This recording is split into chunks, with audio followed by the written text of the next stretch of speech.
The sun cast a golden glow over the forest as the disciples gathered under the ancient Bodhi tree. Buddha sat cross-legged, his serene presence calming the restless hearts of those around him. A gentle breeze carried the scent of blooming jasmine, mingling with the soft rustle of leaves. One disciple, Ananda, broke the silence, his voice tinged with uncertainty. "Master, I feel fragmented, as if parts of me are unworthy of acceptance. How can I find peace?" Buddha opened his eyes, his gaze steady and compassionate. "Ananda, imagine a clay pot shattered into pieces. Is the clay itself broken?" Ananda hesitated, then replied, "No, Master. The clay remains whole, even if the pot is broken." Buddha nodded. "Exactly. Your essence, like the clay, is unbroken. The fragments you see are merely forms, not your true self." The disciples leaned closer, their curiosity piqued by the metaphor. Buddha continued, "Life is a river, ever changing, yet it remains a river. You are not the waves. You are the flow." A young disciple named Sujata spoke up, her voice trembling. "Master, the waves of my emotions overwhelm me. How can I embrace them without drowning?" Buddha smiled gently. "Sujata, the ocean does not reject its waves. It holds them, knowing they are part of its vastness." He paused, letting the words sink in. To embrace your emotions is to see them as visitors, not permanent residents. They come and go, like clouds. The disciples exchanged glances, their minds grappling with the profound simplicity of the teachings. Buddha gestured to a nearby tree. "Look at this tree," he said. "Its branches reach for the sky, yet its roots anchor it to the earth." He continued, "Your roots are your awareness, grounding you in the present. Your branches are your thoughts, reaching outward." Ananda asked, "Master, what if the branches are weighed down by storms? How can the tree stand tall?" Buddha replied, "The tree bends with the wind, yet it does not break. Flexibility is its strength, not its weakness." Buddha beckoned the boy closer, examining the bird with gentle hands. "It may heal, or it may pass on," he said softly. "Both outcomes are part of life's tapestry. The bird's suffering now teaches compassion, and its fate will unfold as it must. Impermanence is the nature of all things," he said. "To resist it is to invite suffering. To accept it is to find peace." He looked at Sujata. "When you feel overwhelmed, remember the lotus. It blooms in muddy waters, yet remains untouched by the mud. Sadness is not wrong," he said. "It is part of the human experience, a sign of connection and care. The lotus does not fight the mud, it grows through it. Your struggles are the soil of your growth." He continued, "Compassion is the sunlight that nurtures the lotus. Begin with yourself, for you cannot give what you do not have." Ananda interjected, "Master, is self-compassion not selfish? Should we not focus on others instead?" Buddha shook his head gently. "Ananda, a lamp must be lit before it can light another. Self-compassion is the flame that illuminates the world." He added, "To accept yourself is to see your reflection in others. In this mirror, you find unity, not separation." The disciples sat in silence, the weight of the teachings settling into their hearts. "Let us walk and observe life in motion." We strolled through the forest, where the cycle of growth and decay was evident in every step. "You are a mosaic, each piece a story, each story a part of the whole," he concluded. "To see yourself as broken is to deny the beauty of your wholeness. Embrace all parts, and you will find peace." The sun dipped below the horizon, casting long shadows across the forest. The disciples bowed, their hearts lighter, their minds clearer. Buddha closed his eyes, his presence a beacon of serenity in the gathering dusk. The teachings lingered, a timeless echo in the stillness. Another day, another gathering under the Bodhi tree, where the disciples sought solace in the Buddha's timeless wisdom. The morning sun bathed the forest in golden light, casting intricate patterns on the ground. Buddha sat in quiet meditation, his presence a beacon of peace for all who approached. A disciple named Sujata spoke first, her voice filled with doubt. Master, I struggle to show compassion to myself. How can I learn to be kind to my own heart? Buddha opened his eyes, his gaze steady and kind. Sujata, compassion begins with understanding. To know yourself is to embrace your humanity, he continued. Imagine a lotus blooming in muddy waters. The mud does not taint the lotus. It nourishes its growth. Sujata asked, Master, how can I see my struggles as nourishment when they feel like chains holding me back? Buddha replied, the lotus does not resist the mud. It transforms it. Your struggles are the soil of your awakening. The disciples listened intently, their hearts stirred by the simplicity and depth of the teaching. Buddha gestured to the forest around them. Look at the trees, he said. Each one grows differently, yet all reach for the light. None are lesser for their shape. He added, so too must you see yourself. Your imperfections are not flaws. They are the unique contours of your being. A young disciple named Rahula spoke, his voice hesitant.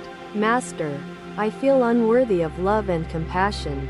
The words hung in the air, a timeless echo that seemed to merge with the rustling leaves and flowing water. I felt as though I had glimpsed a profound secret, one that was both simple and boundless. You are enough as you are, he continued. The sun does not choose where to shine. It gives its light freely, just as compassion must be given. Rahula asked, Master, how can I give compassion to myself when my heart feels heavy with guilt and regret?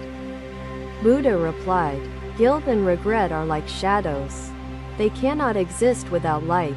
Your awareness is the light that dissolves them. He paused, letting the words settle. To forgive yourself is to free yourself. Compassion is the key that unlocks the door to freedom. The disciples exchanged glances, their minds grappling with the profound simplicity of the teachings. I sat beside Buddha, my heart at peace, ready to face life's changes with new understanding. And so, under the tree that bore witness to countless seasons, I learned to stop fearing change and to thrive through it. It is a journey, a practice that deepens with each step you take. He looked at Sujata. When you stumble, do not scold yourself. Instead, offer kindness, as you would to a child learning to walk. The river, he replied, does not resist the rocks or the bends. It embraces them, flowing onward without complaint or hesitation. When you show kindness to yourself, you reflect it back into the world, he added. Compassion is a ripple in the pond of existence. It begins within and spreads outward, touching all it encounters. The disciples sat in silence, the weight of the teachings settling into their hearts. To resist these is to stagnate. Master, another disciple inquired, if the river reaches the ocean, does it lose itself completely? Does it cease to exist as a river? Buddha's gaze softened as he observed the endless journey of the water. You are a mosaic, each piece a story, each story a part of the whole, he concluded. To see yourself as broken is to deny the beauty of your wholeness.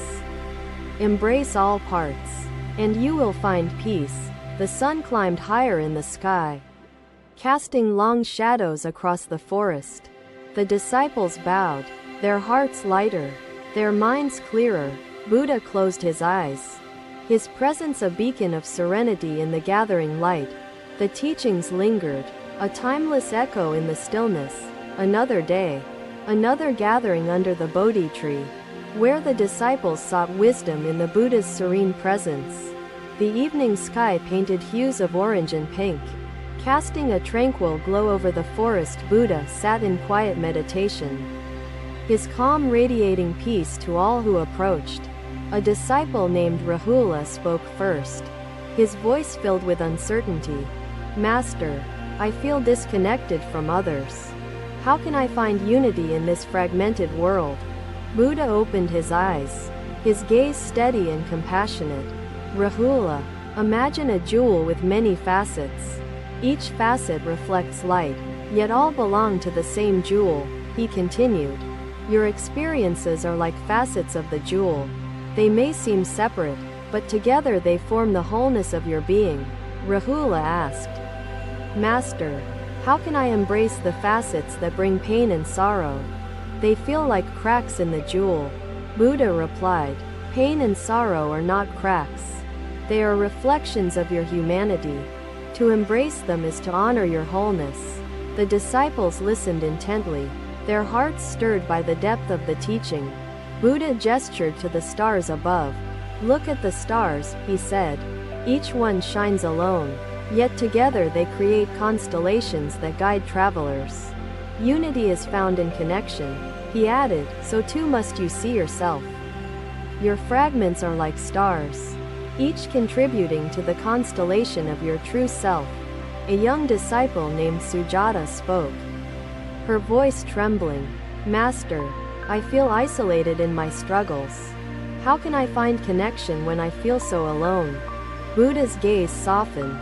Sujata, isolation is an illusion.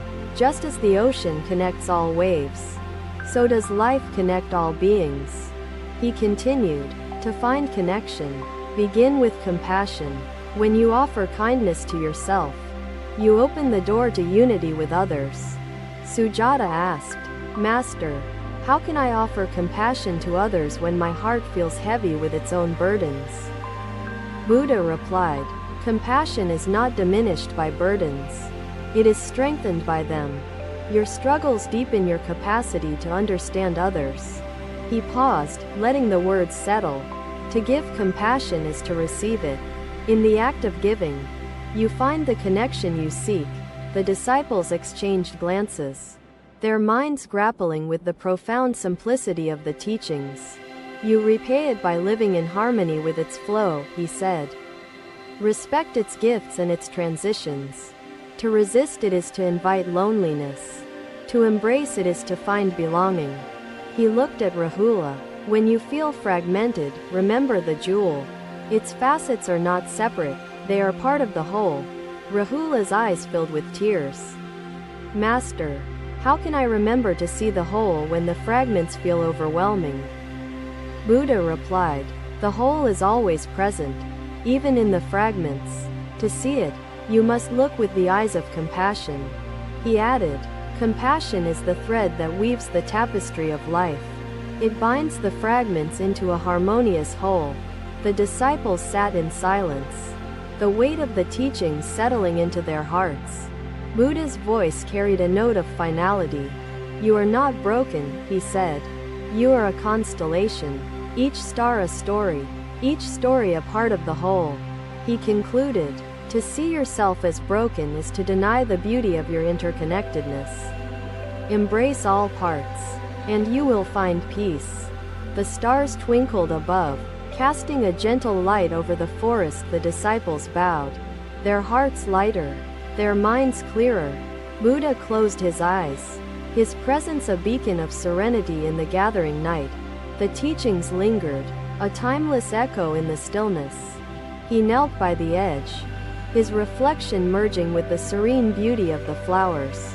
Look at this lotus, he said. Thank you for watching. Buddha's teachings are always with you. Subscribe to our channel and we will see you in the next video.